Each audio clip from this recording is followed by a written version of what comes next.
Hello, and welcome to the Human Reboot Project. I am your host, Jay Middleton. If you've listened to this podcast before, you would have noticed that we have a bit of a running theme with talking to athletes, from cyclists to thru hikers who have overcome extraordinary disruptions in their lives, have found ways to reboot and move forward to accomplish incredible things in their lives. While not known for her accomplishments as a cyclist or a thru hiker, Karen Hertz is known for brewing up award-winning beer as the founder and chief brewista at Holidaily Brewing, one of only 15 dedicated gluten-free breweries and the only certified woman-owned brewery in the United States. Karen and her team won a gold medal at the 2024 Great American Beer Festival, U.S. Chamber of Commerce Top 100 Small Businesses, and the 2022 Colorado Craft Brewery of the Year. And they continue to not only brew great gluten-free beer, but just great beer in general. I hope you enjoyed the show, and here we go. Stand up, reboot.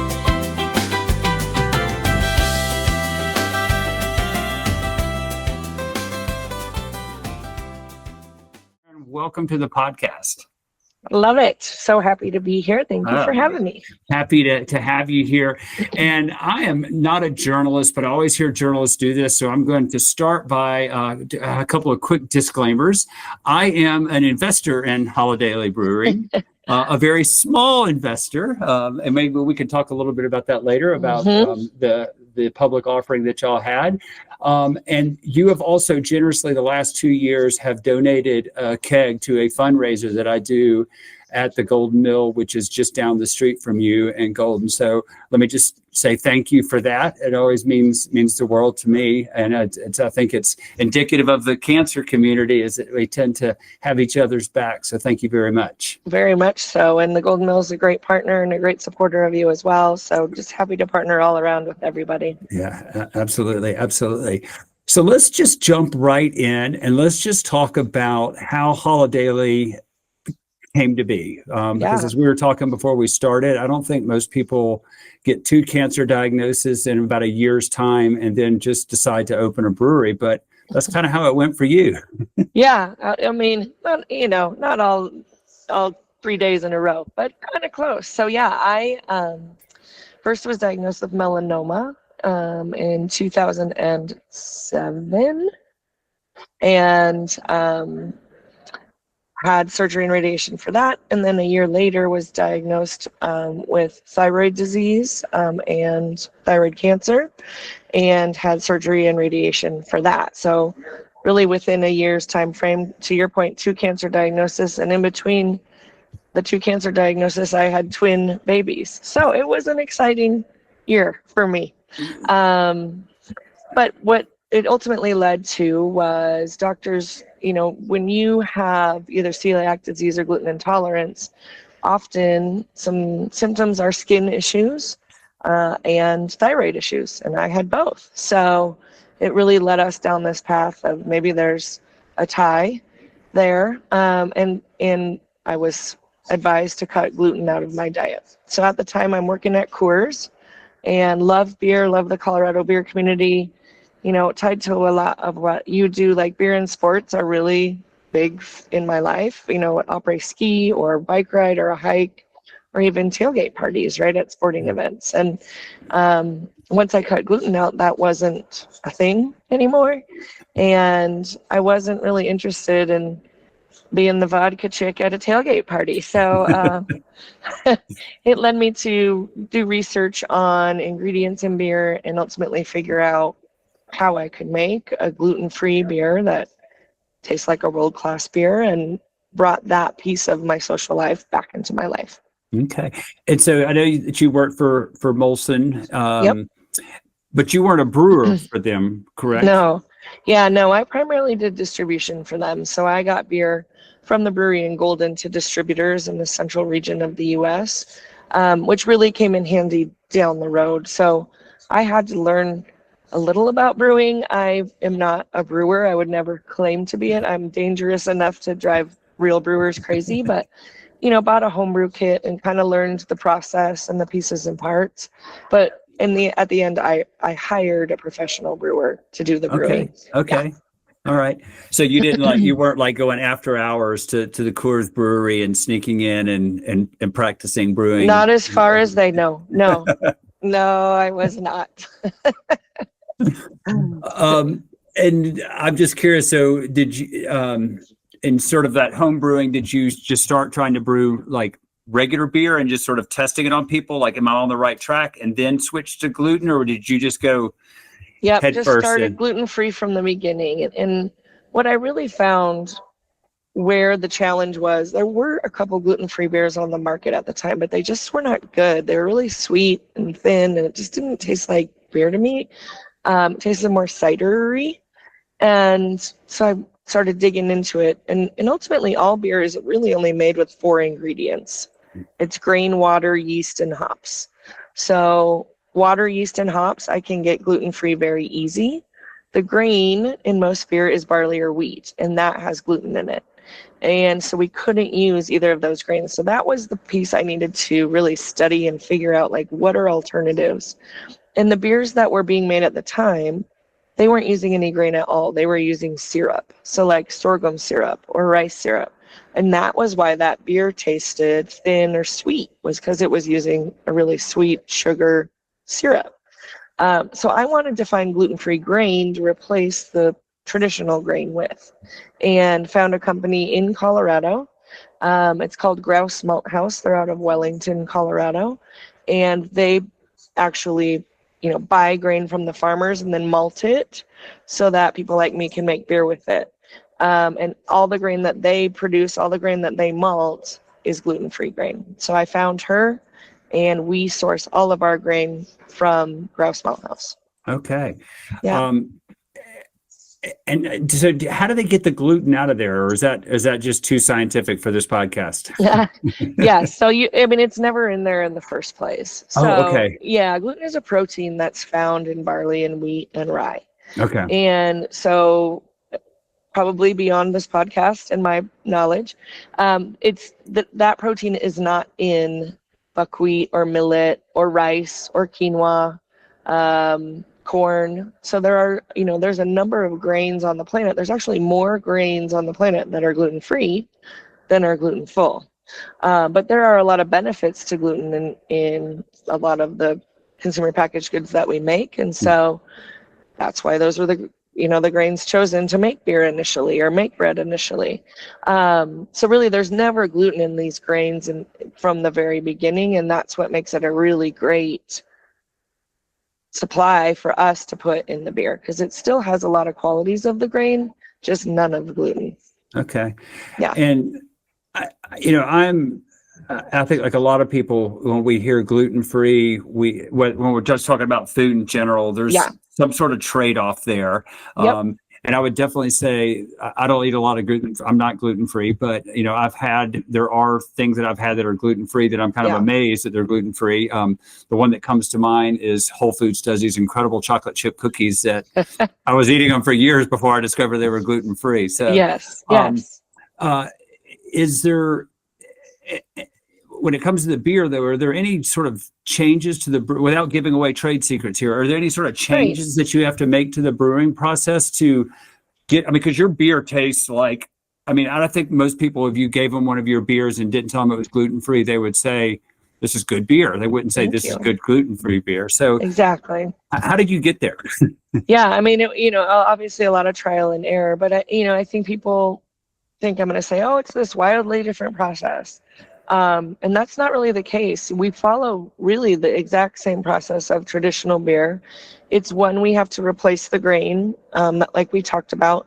And then there's details within the process, like temperatures that you might do, barley malt at, that we do millet malt at a different temperature.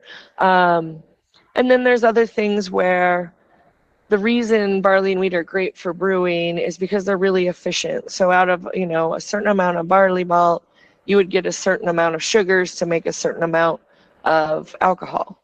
Well, we would have to use a lot more of our grain to get that much sugar. So there's just efficiencies that are a little bit different. But in terms of the process, we mash it, we ferment it, we carbonate it, we package it, right? So it's really the same process as traditional beer. There's just nuances in there that we've learned with trial and error, essentially.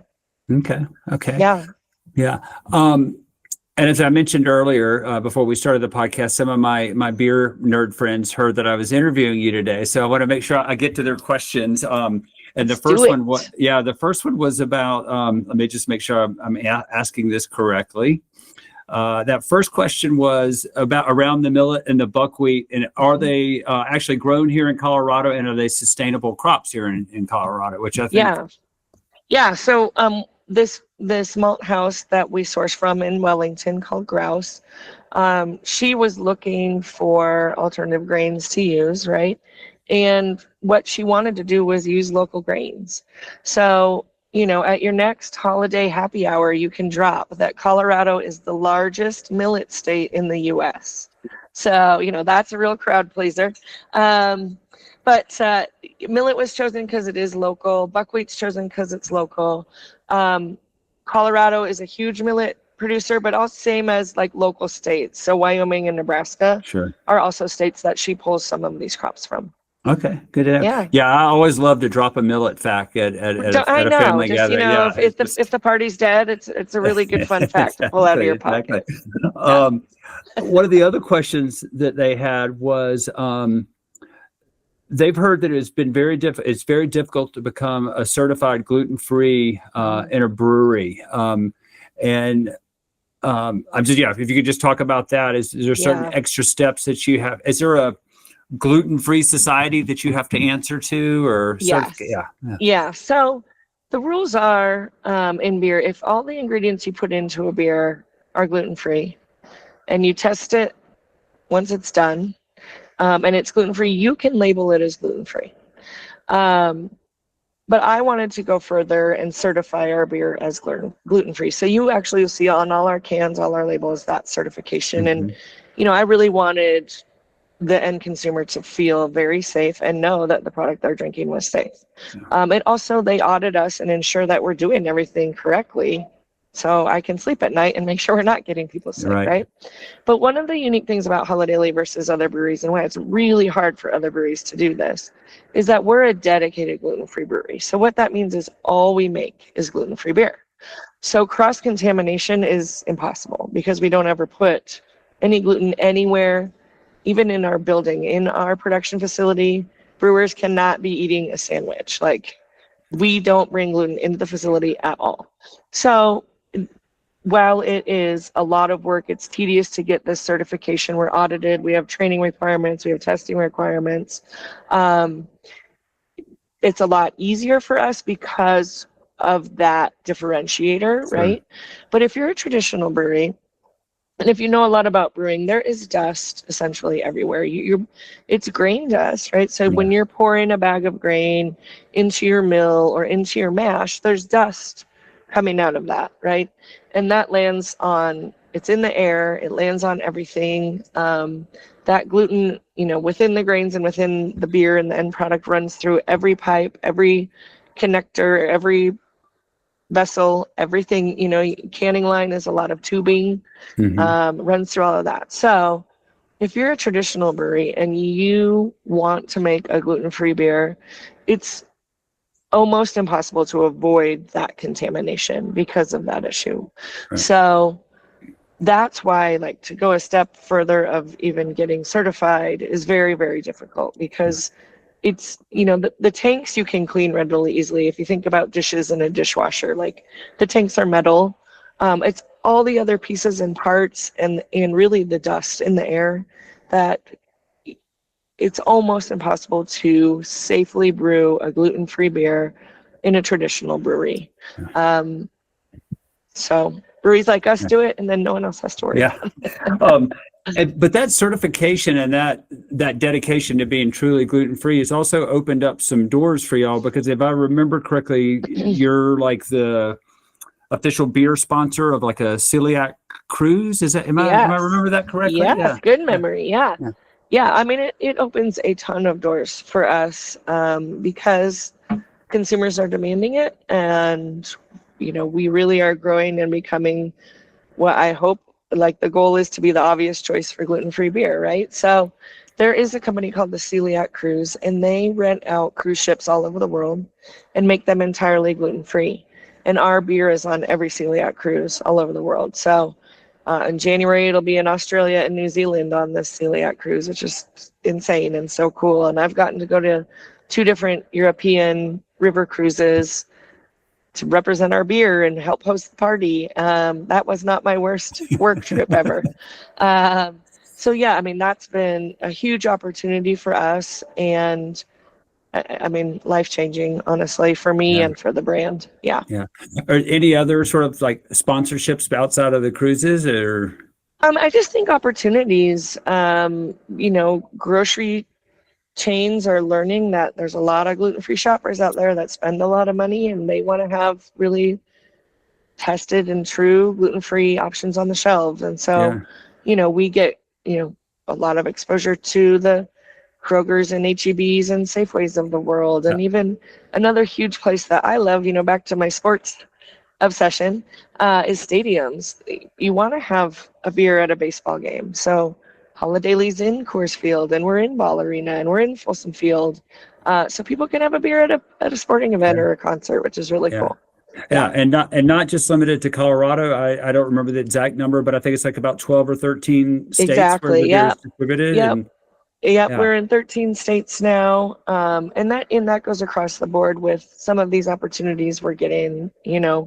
Kauffman Stadium in Kansas City, and the Kraken up in Seattle, and those are really cool moments to go to some of those events and be like, what is happening? I'm drinking my own beer. This is crazy. Yeah. That is awesome. One of my beer nerd friends wants, I think they already know some of the stories, but they just said to make sure that I ask you to share some of the stories about how the names and labels of some of your beers have come about. So Favorite Blonde is I think sort of your flagship beer, and then the IPA, which is my favorite, and I'm blanking on the name. Is it Fatty Pete or Fatty? Fat Randy. Fat Randy, yeah. He's friends with Fatty Pete, I think, but it's Fat Randy. So I mean, first off, like Holidaily in general, I really liked the name 7-Day Weekend. Who wouldn't want that? And it was too long. I knew we wanted to package the beer, and the name was going to be too long on a can or a label. So I was like, let's come up with a name around that. And someone said Holidaily, like every day's a holiday, right? And so that is really drives everything we do. It's just a fun, bright, positive name. And so ultimately what that leads to is all our beers names really need to be as fun and bright and positive. So a fun story about me is the Favorite Blonde came after a name that my grandfather called me. So my grandpa called me his favorite blonde, and I called him my favorite gray. And like I have letters, addressed Favorite Blonde from Favorite Gray, which is pretty cool. But he was an eye doctor. And so if you look at the logo of the Favorite Blonde, it's an eye chart. Like fave is big, orit, blonde, and there's little eye doctors off the front. I am so slow on the uptake. I was looking at your website before we came on, and wow, I'm never going to look at that can the same. I love it. Well, and it's funny, like just like that, like you see people like, oh my god, like we've had people be like, oh, I love the Fav beer. I'm like, the Fav beer? Oh, you mean Favorite Blonde? Like it keeps going. It's an eye chart. And then Fat Randy's IPA. So Fat Randy is my husband's best friend since kindergarten, and we all went to college together. Fat Randy is not fat at all, which is funny. We just all call him Fat Randy. But he took a major spill in Jackson Hole. And you can actually look up on YouTube, Randy wipe out Jackson Hole, and we have it on video. So when I was coming up with beer names, I just thought it was really funny to have a gluten-free beer named Fat Randy. I let him pick the style. He's a dude from Colorado. He wanted an IPA. I said, all right, you got the IPA. And then, utilize that memory essentially of his major fall and that I can share it with people and they can go look it up. So he's upside down with skis on, and then he's really kind of a Colorado guy. So the rest of it is around all the seasons in Colorado. And all beers also have all our labels have a really small icon kind of under the main label. So like for the eye chart, it's glasses. For Fat Randy, it's a couch, because while he isn't fat, Fat Randy does love his couch. So that's kind of a funny icon on there too. So, every can is really a story similar That's to awesome. any of those. That's awesome. I will have to pay a little bit closer attention now, as I'm sure some of our listeners will as well. And the couch makes perfect sense. I mean, Fat Randy is like, if he's going to Holidaily, you got to do it on a couch, right? Yeah. And he, loves his football and his couch and his IPA. Yeah. So just put it all together. Yeah. Well, thank you for sharing that. We're going to find that. We'll see if I can find that video too. It's on YouTube. Yep. Randy Wipeout Jackson Hole. So we'll put a link in the show notes. It's a good one. It's a good one. Awesome. Awesome. I want to go back to your cancer diagnosis, which sort of was, kind of the maybe some of the genesis of you sort of changing directions and careers. But first, I know you said you were pregnant with twins. Are they doing well and healthy? They are about to graduate from high school. Wow. So they're doing great. Yes, All right. I know. Are they going to be studying? Actually, brewing? No, I don't.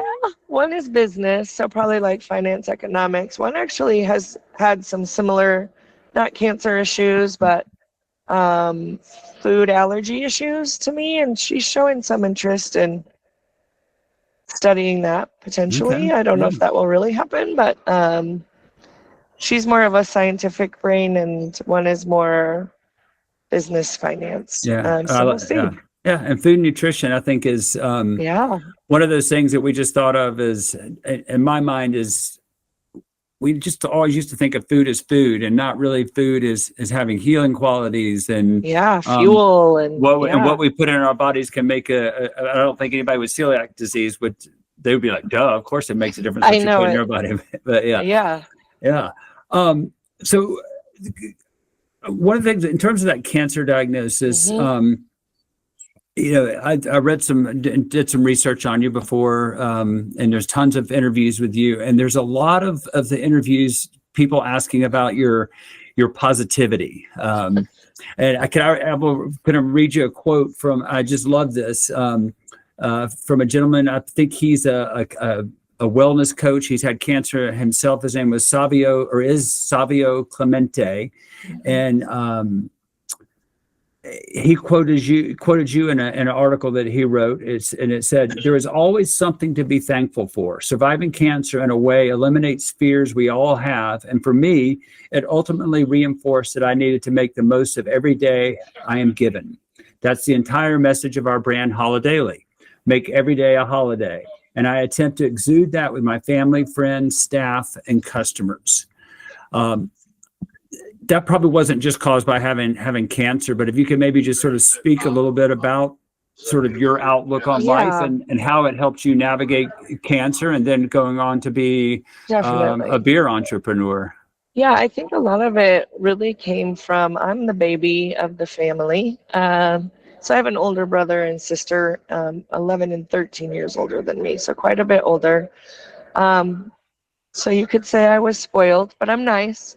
But so I don't know, I grew up with this really fun outlook on life. Like everyone just kind of doted on me and loved on me growing up. And I was born like really competitive. And my family is a positive family, and that always a good experience. But I kind of always have been just a positive person. I think I enjoy building relationships with people, and I don't know, I'm an extrovert and love impacting people, and I often had leadership positions too. So like, the captain of my soccer team or an officer at a club or whatever it might be. So I think all of that put together, there's always this undertone of positivity. And then that definitely carried me through the cancer piece. Not to say there weren't bad days, because that is so hard. I mean, like that is not a fun experience, and you really have to, it's a mental challenge. Yeah. So there were a lot of really tough days, and I will not paint it as an easy picture because it wasn't. But, coming out of it, and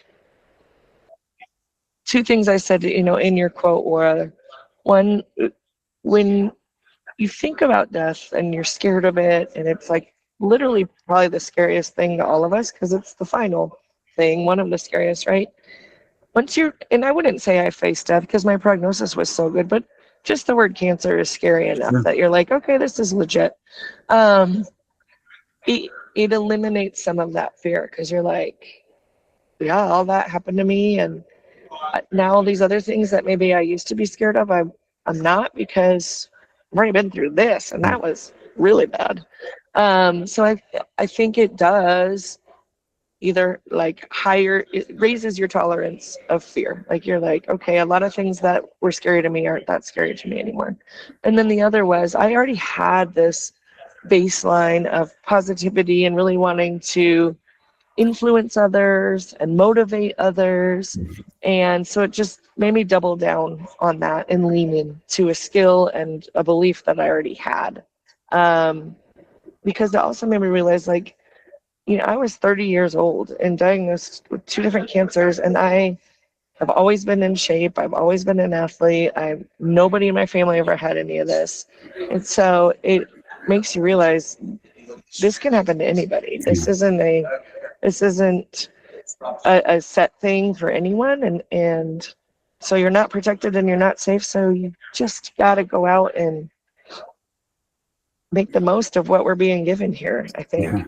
Yeah. I love that. And I love your quote. I copied and pasted it into my my notes, just because I 5 years out from my own cancer treatment, and I'm for all practical purposes in the clear. I mean, you're never 100% in the clear, but I sometimes sort of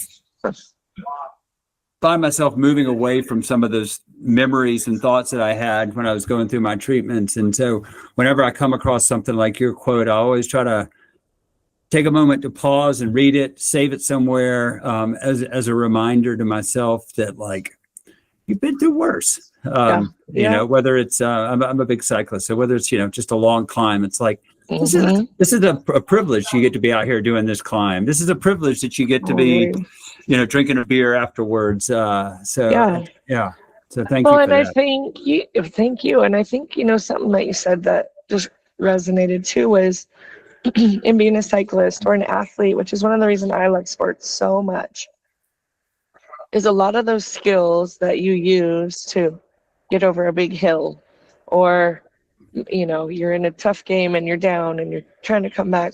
Those are very similar skills that you use in a situation where you're diagnosed with cancer and you feel horrible. But it's like that perseverance piece. I love sports because you're kind of practicing that skill set to get over some of those really big challenges. Yeah. And so I take it from some of your comments that you played sports in college, high school. Growing up, I didn't play competitively in college, but I played soccer all growing up. I played soccer in my adult life, and I ski a lot. And then I'm just a big sports fan too. I mean, in Denver, it's hard not to be, but it's a good time to be a sports fan in Denver right now. Now especially, but I hung with the Broncos the last 10 years, and that wasn't easy.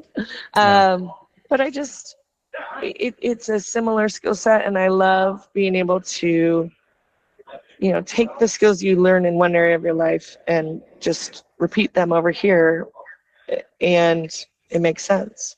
Yeah, I think I grew up playing team sports. I think I'm more of the individual sports guy now, cycling, skiing. You can do those things with friends, but I feel that team sports teach us, hopefully, something cliche, teaches us teamwork, as well as things like leadership skills that are really hard to get anywhere else. I agree. I agree. So, Have you found yourself applying any of that to your business and your teams Oh, and the positivity? I can't imagine that. I know that the first batch of beer you didn't brew was perfect, so there has to be a certain amount of positivity in brewing, right? yeah. I mean, in entrepreneurship in general, like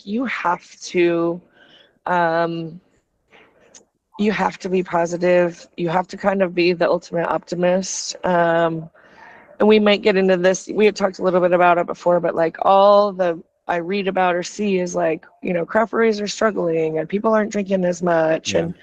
And you could drown in that if you wanted, or it could be anything.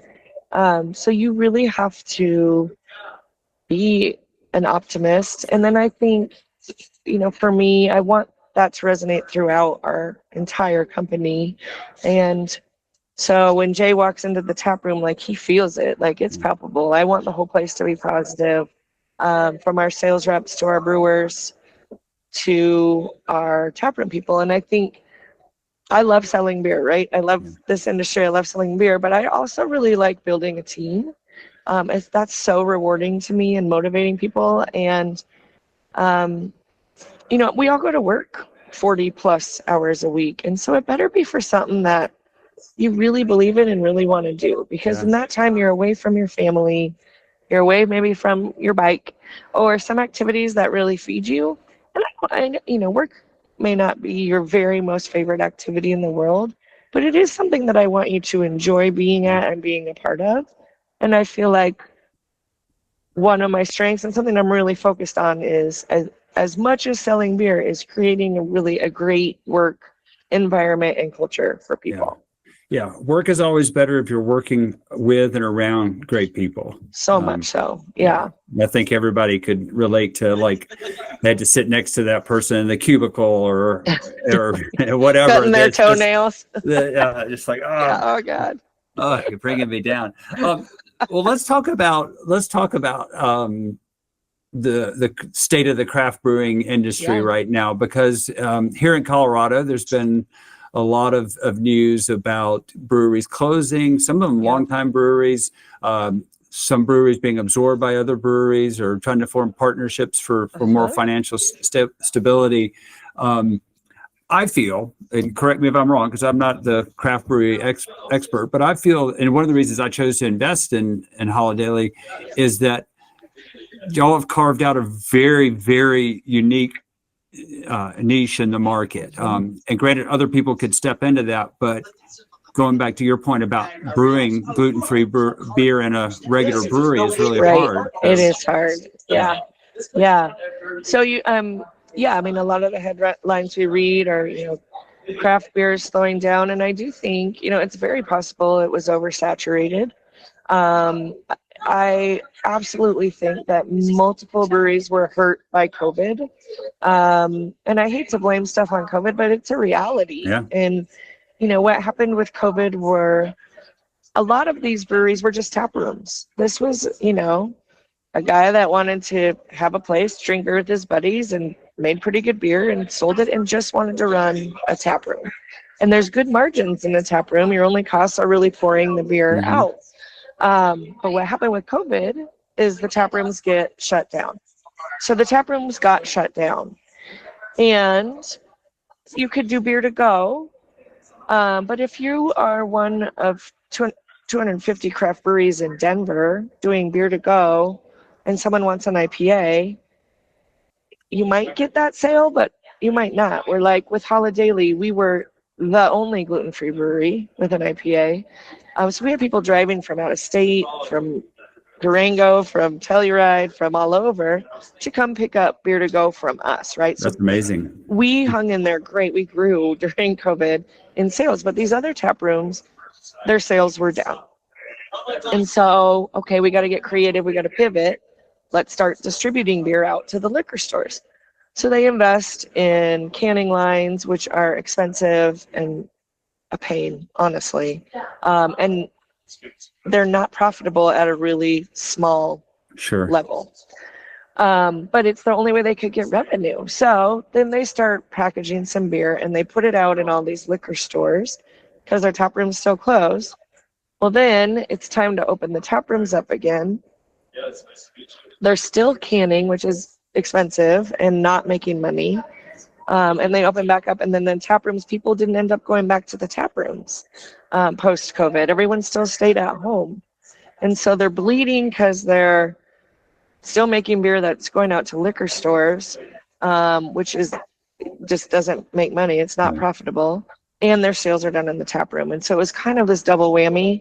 And so I think that's what we're seeing with a lot of these breweries. Yeah. And I mean, you can't say it didn't impact them. It just did. And then in the meantime, people aren't going out as much, and there were all these new breweries, and it just maybe was oversaturated. So you're seeing some closure, you're seeing some contraction, you're seeing partnerships, which is actually really smart, because really the way you make distributing beer profitable is by volume. So, you know, I got to pay rent whether I sell 10 cases or a million cases. I pay rent on the same building. Or I can buy a tray, you know, a cardboard tray that your case comes in for $1 if I buy 100 of them, but I can buy it for 10 cents if I buy 100,000 of them. So that's why these breweries are joining forces, is because they save on all of those cost of goods. So volume is the name of the game in distribution. And a lot of the little guys that were never going to hit a profitable volume got sucked into that game because their tap room was shut down. Yeah. So that's why all of this is happening. Yeah. But to your point, you know, there's 10,000 craft breweries in the US and 15 are gluten-free. So this is not a huge market in terms of, there's not that saturation of gluten-free breweries out there. As a matter of fact, there's a shortage. And we are the largest in the country of the 15, and definitely plan on continuing to grow within that niche. And we are growing. So when you hear all breweries down, beers down, maybe overall, but there are definitely brands in there that are growing a lot, and Holidaily happens to be one of them. And my intention is to continue that. Yeah. Yeah. And I going back to that sort of economy, I'm gonna let these loud people pass. They just passed. I apologize. Okay, No we're good. Okay. No worries. That economy of scale is, I see these small like econo vans zipping around town with a brewery label on it, distributing beer, and it's like, I've worked on the logistics side of not of beer, but my last job, and it's like, hauling 4 cases of beer into a liquor store and then driving 2 more miles to do that again. Just it's not sustainable long term. It isn't, and especially as gas prices and things like that go up and down. Knowing that obviously beer cans are made out of aluminum, have y'all seen any impact from the tariffs? We have seen a little, but it's less than what you think. So while they are called aluminum cans, they're not entirely aluminum, and so because I think everyone was like, oh my God, it's going to be so big and so scary. It hasn't been as bad as anticipated. So, some hikes a little bit, but nothing too scary for us, which is good. All right. Yeah. As we get close to wrapping up, I wonder if you'd be interested in sort of sharing like what's next for Holidaily. There's some non-top secret things that you can share with us. Sure. So we continue to grow and continue to look at more geographic growth. One thing I get, we get all the time every day, like, when are you coming? New York, Florida, east. I'm like, oh, that's going to be a while. Yeah. So, shipping, logistics, it's very expensive. Beer is heavy and it's big. Yeah. So shipping is extremely expensive. It's also not good for beer. We talk about born on dates for beer or shelf life, and craft beer shelf life isn't all that long. So we can't be shipping it all the way across the country and then get it to a distributor and they get it on the shelf and it's got a week. We've got to figure a way to eventually brew out closer to the East Coast. Yeah. So right now we're all mostly, the 13 total states we're in are essentially Western states. We have a couple gaps in there that we'll probably look at filling. So it won't be thin and wide, and it won't be rapid fire. It will be a slower strategic move for us, but there will be more growth geographically. There's still so much room for us to grow in the areas we're in, too. I mean, I live in Golden, I work in Golden, I live and breathe Holidaily, and I step out of Golden and people are like, I've never heard of you. I'm like, oh my God, oh my God. So there's just, we still have work to do in getting known. And so there's a lot in terms of that. As far as innovation, we launched a test beer this year in Colorado and Texas called Darty Lager. A Darty is a day party. And so it's a 4.5% beer. And, it might be something you'd drink all day or at the beach or, the lawnmower beer. So our blonde is our lighter beer. It's our biggest seller and it does great, but it is pretty crafty. Like there's some hops in there. And we've had a lot of people saying, I want my Coors Light, but gluten-free. And so our Darty is going after those people and letting them know like, hey, we've got an option for you. So Darty Lager, we tested in Colorado and Texas and it went really well. So we're launching that everywhere in January. So that's coming down. And there's a lot of fun marketing around that one. Just Darty, like, I don't know, side of the packaging says, let's get the Darty started, or we just have all kinds of funny stuff coming for that. And then we had a hazy IPA out in the market called Big Henry, and it wasn't doing as well as we wanted. So we talked earlier about Fat Randy's IPA, and that beer is crushing. Like people love that beer. It's a great IPA. And a lot of our decisions are based on data. So Fat Randy's is growing like crazy. Blonde is our biggest seller. It's growing like crazy.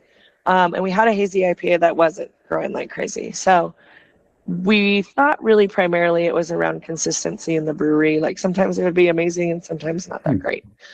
So we pulled back on that brand, and in the year ahead, we'll be launching a new juicy IPA. So that will be, more towards mid of 2026. So people can be on the lookout for that. So there is some innovation in addition to probably some more geography coming for us. At the end of the day, world domination is the end goal. So we'll just work towards that in the meantime. Excellent. Well, I'm excited to hear about the new beers. I have a good friend who comes every summer to visit. He's part of my Leadville support crew. And he can't even be like, if he looks at a bag of pasta, he, starts having stomach issues. So he loves the Holidaily brews. So I can't wait to turn him on to so he can Darty all day. You guys can just Darty. It'll be fine. Bring them over. We'll give them a tour of the brewery. Okay. That'd be really fun. All right. So Chad, if you're listening, you just heard you got personal invite from Karen. So please.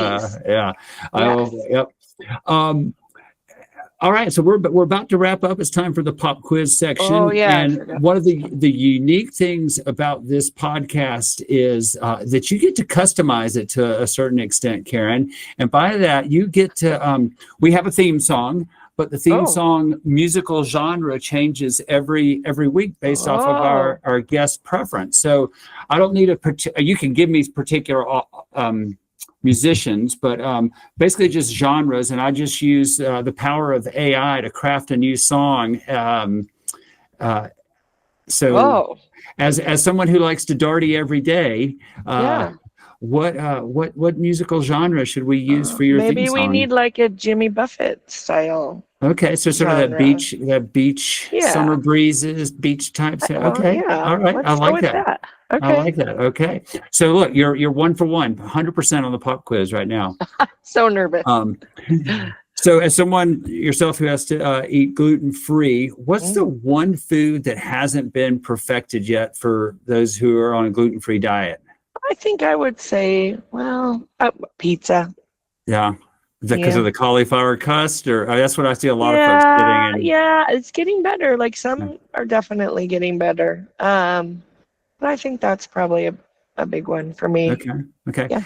And just to sort of this sidebar question here. Y'all serve food, not like full kitchen, but you do have food I know you have a food truck. Is there any restrictions does it have to be gluten-free food in the? Yes. Okay. Yeah, so we have, all day, like whenever we're open, we always have snacks and stuff. And then usually Wednesday through Sunday, we have food trucks on site, and they have to be entirely gluten-free. Okay. Yeah. I don't think I've had plenty of beer at the tap house, but I never had any food. So Yes. Yeah. So knowing that you grew up in Colorado and you love being outdoors, winter or summer? Oh, that's tough. Um, I mean, I love skiing and I've grown up absolutely loving skiing, but I don't like being cold. So that's why this is not a fair question. I think I'm going to say winter. Okay. All right. All right. Well, then the snow is here finally. So Finally, yeah. I know. Yeah. I was worried we weren't going to have a winter, but Oh my God, I was riding bikes in November in short sleeves. I was like, Amazing. this is bizarre that I'm putting on sunscreen. I should put on sunscreen all the time, but usually in the winter I have long sleeves on, so Yes. I don't put and Right. like I'm lathering up. So right. Well, then this morning, we woke up and I think it was 4 to 6 inches. And I even like running like in that. So me and the Labrador were out running in the snow this morning. So yeah, if you like it, you like it. yeah, But if you don't, you don't. I'm excited. I'm a fat biker as well as a snowboarder, so I'm I excited. haven't started that, but I would think I would be interested in that. It would hurt less when you fall on the snow. Hopefully. Okay. Yeah. All right. As you know, like when I first started snowboarding, which I learned here, I came from South Georgia to Colorado, and I was amazed at how hard snow can be. It can be hard. You're right. Yeah. So, Mm-hmm. you're gonna hurt some feelings on this last one. So outside of Holidaily, who has the best patio in Denver for having a cold Holidaily beer? I have to say Avanti.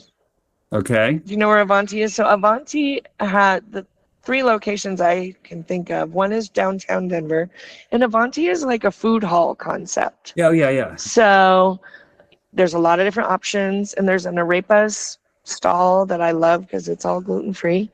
And then, I mean, one of Avanti's signatures, no matter where they are, Denver, Boulder, Vail, is their patio. And their location is insane. So you can't go wrong going to Avanti and having a Holidaily because the view will be amazing. All right. For every other restaurant and brewery out there that has a patio, it's up your game. Avanti's the winner. Yeah. Yeah.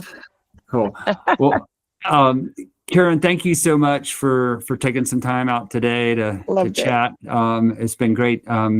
Just chatting with you, learning a little bit more about Holidaily and learning more about the beer labels. And right. Yeah, I'm walking away with a wealth of things that I did not know an hour ago. Thank you. So, yeah, I will. Millet. Don't forget the millet. And millet. Yes. Oh my gosh. Your next party this weekend. Yeah. I'm probably gonna have to make a cheat sheet of all the things that I need to drop at the next party that I'm at. So, hey, so I'll let you get back to your regular scheduled program, and thank you. We really appreciate your time and so much for reaching out. It was fun to chat.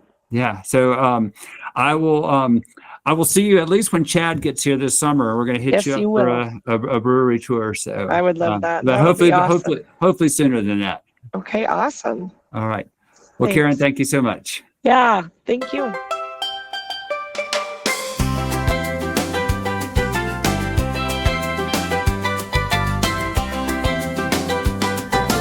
Beat up, kicked in the teeth. Nowhere but up. Not gonna lie down and die. Gotta stand up, reboot, and move on. One step at a time. Stand up, reboot. Stand up, reboot. Beat up, kicked in the teeth. Nowhere but up, not gonna lie down and die. Gotta stand up, reboot, and move on. One step at a time. Stand up,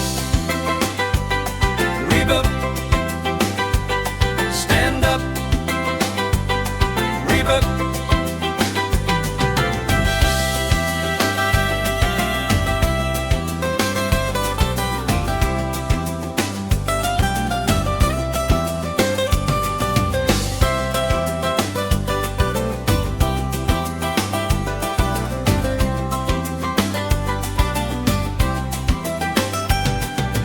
Beat up, kicked in the teeth. Nowhere but up, not gonna lie down and die. Gotta stand up, reboot, and move on.